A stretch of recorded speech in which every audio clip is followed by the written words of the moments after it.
नमस्कार, मी ज्ञानेश्वर गिरबणे आणि उलट्या शाळेच्या पार्ट 2 मधले आपलं सर्वांचं हार्दिक स्वागत आहे. आपण उलटी शाळेचे एकूण 50 पार्ट बनवलेले आहेत आणि जेव्हा तुम्ही हे पूर्ण 50 पार्ट पाहचाल तेव्हा आता एक तुम्हाला व्हिडिओ दाखवणार आहे. जसं पिक्चर तुम्ही बघत असाल तसं तुमच्या डोक्यामध्ये इंग्लिश सेंटेन्स तयार होईल.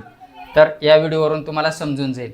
व्हिडिओ चालू आहे परंतु खाली इंग्लिश सेंटेन्स चालू आहेत, तसंच तुमच्या दिमागामध्ये तयार होईल.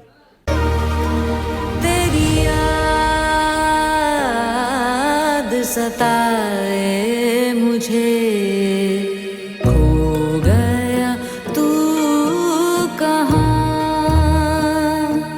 हो, कोई बताए मुझे,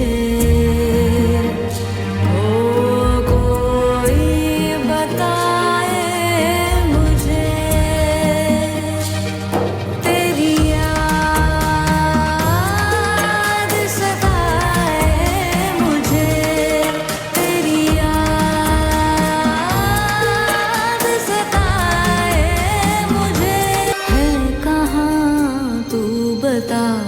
सामने भी तो आ, कैसे जी पाएंगे हम तुम्हारे बिना, है कहाँ तू बता, सामने भी तो आ, कैसे जी पाएंगे हम तुम्हारे बिना, किसकी लगी है नजर, हो फरिश्ता कोई तो बताए मुझे, बताए मुझे, तेरी याद सताए मुझे, हो गया तू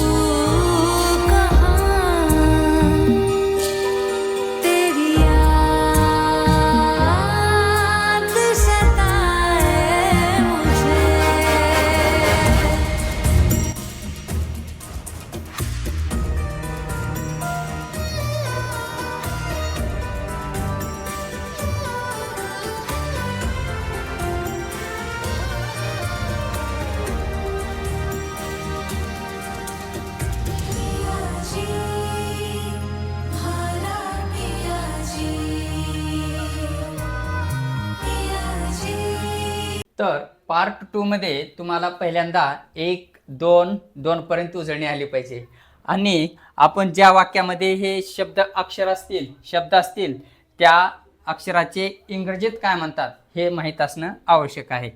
तर आपण या ठिकाणी 5 उदाहरण घेतलेले आहेत. त्या 5 उदाहरणामध्ये आपण कसं व्यवस्थितरित्या समजावून घेऊत ते आपण या ठिकाणी शिकूयात.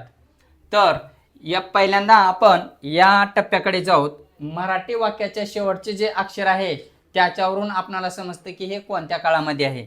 जर वर्तमान काळामध्ये जर वाक्य असेल तर मराठी वाक्याच्या शेवटी त, ता, ते, तो हे लागतं.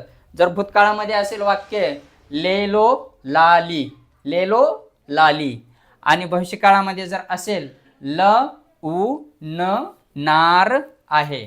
असं मराठी वाक्याच्या शेवटी या 3 काळामध्ये जर वाक्य ओळखता आलं तर तुम्हाला इकडं इंग्रजी वाक्य देखील बनवता एकदम सोपं येतं.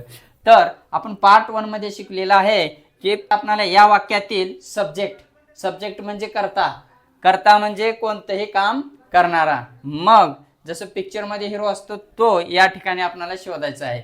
आणि या वाक्यामध्ये आहे राम, तर रामच्या खाली आपण लिहिलं 0. तर या ठिकाणी 0 नसून या वाक्यातील तो असतो हिरो. तर आता उलटी शाळेप्रमाणे याच्या खाली आपण 1 नंबर देऊ, याच्या खाली आपण 2 नंबर देऊ. तर या वाक्यातील हिरो म्हणजे राम आहे.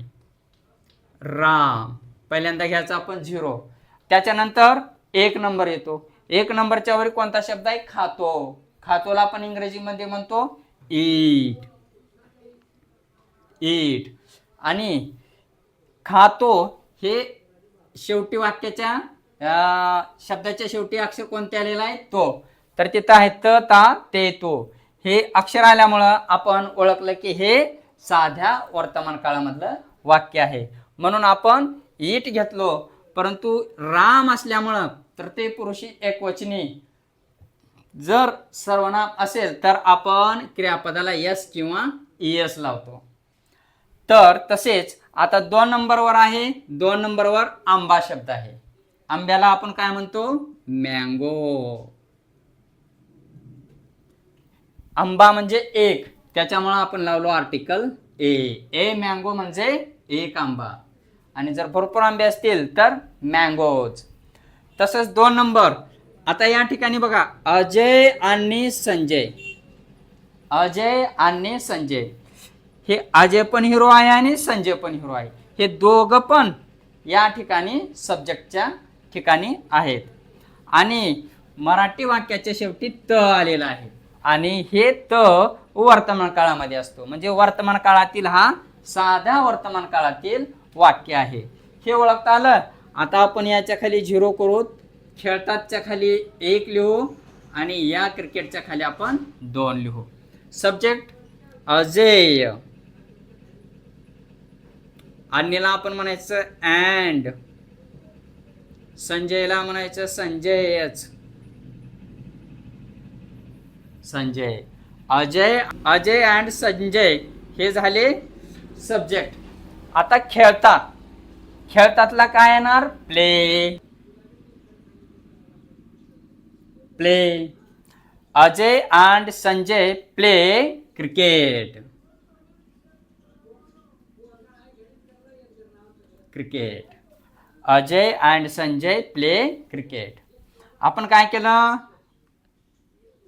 जे सब्जेक्ट आहेत त्यांचा आपण या ठिकाणी हे 0, 1 नंबर आणि क्रिकेटच्या वरी, क्रिकेटच्या खाली 2 नंबर असे आपण 2 वाक्य बनवलेत. आता 3. याच्या ठिकाणी ती उद्या गाणे गाईल. ती हे काय आहे? या वाक्यातील हिरो. आणि ल, मराठी वाक्याच्या शेवटचा अक्षर कोणता आहे? ल. ल उ न नार आहे. म्हणजे वाक्याच्या शेवटी ल हे अक्षर आल्यामुळे मराठीतून आपण समजायचं की हे वाक्य भविष्य काळामध्ये आहे. मग भविष्य काळासाठी आपणाला विलचा वापर करावा लागतो. हे जे ल उ न नार आहे हे जर शेवटी अक्षर आले असतील तर आपण त्याला विल वापरायचं. गाईल 1 नंबर, गाणे 2 नंबर, उद्या 3 नंबर. उलटी शाळेप्रमाणे 1 2 3. आता आपण तीच्या जागी आपण लिहायचं शी. ती, याची, ती हे जे शब्द आहे त्याच्यासाठी आपण इंग्रजीमध्ये शी म्हणतो. गाईल, गाणे, गाईल, गाईल, गाणे, गाणे गाईल, गायनी गाईल. हे गाई आणि ल वेगळा आहे. म्हणून ह्या ल साठी आपल्याला घ्यायचं आहे विल. कारण मराठी वाक्याच्या शेवटी जर ल उ न नार आहे जर आलं तर आपण विलचा वापर करायचा आहे. आणि गाण्याला गाईल म्हणजे सिंग. शी विल सिंग. गाणे, गाणे म्हणजे सॉन्ग. A song. गाण्यासाठी आपण घेतलं सॉन्ग. उद्या टुमारो. उद्याला म्हणायचं आपण इंग्रजीमध्ये टुमारो. अशा पद्धतीने. आता 4 नंबरचं वाक्य बघूत. आपण या वाक्यामध्ये हिरो आहे तो, याला आपण 0 केलं. खेळला 1, काल 2. उलट्या शाळेप्रमाणे आपण नंबरिंग दिली. आता मराठी वाक्याच्या शेवटी ला अक्षर आलेला आहे. ला अक्षर आलेला आहे आणि तो ले लो लाली या ठिकाणी आहे. म्हणजे हे वाक्य भूतकाळामध्ये आहे. भूतकाळामध्ये जेव्हा वाक्य असेल तर आपण बघूया. तो याच्यासाठी आपण इंग्रजीमध्ये लिहायचं ही. आणि खेळला, खेळणे, खेळणे याच्यासाठी आपण वापरतो प्ले. आणि खेळला, खेळला याच्यासाठी वापरतो आपण प्लेड. खेळणे, प्लेड खेळला. म्हणजे आपणाला या ठिकाणी लिहावं लागल प्लेड. ही प्लेड, तो खेळला, तो काल खेळला. आता आपण तो साठी ही घेतलं, खेळला साठी प्लेड घेतलो आणि काल साठी यस्टरडे. इंग्रजीत काय झालं? He played yesterday. तो काल खेळला, तो काल खेळला. He played yesterday. नंबर 5, राणी हे आहे याच्यामधलं सब्जेक्ट. पिते पाणी. 1 2. वाक्याच्या शेवटी कोणतं अक्षर आलेलं आहे? ते. म्हणजे हे वर्तमान काळामध्ये आहे. राणीसाठी आपण राणी घेऊया. आणि पिते म्हणजे ड्रिंक. ड्रिंक. आणि वर्तमान काळामध्ये जर वाक्याच्या शेवटी त, ता, ते, तो अक्षर आले असेल तर त्या क्रियापदाला आपण यस किंवा एस प्रत्यय लावायचा. म्हणजे आता राणी ड्रिंक्स, यस लावायचं याला. पाणीला काय म्हणायचं? वॉटर. राणी ड्रिंक्स वॉटर. हे सब्जेक्ट झाला.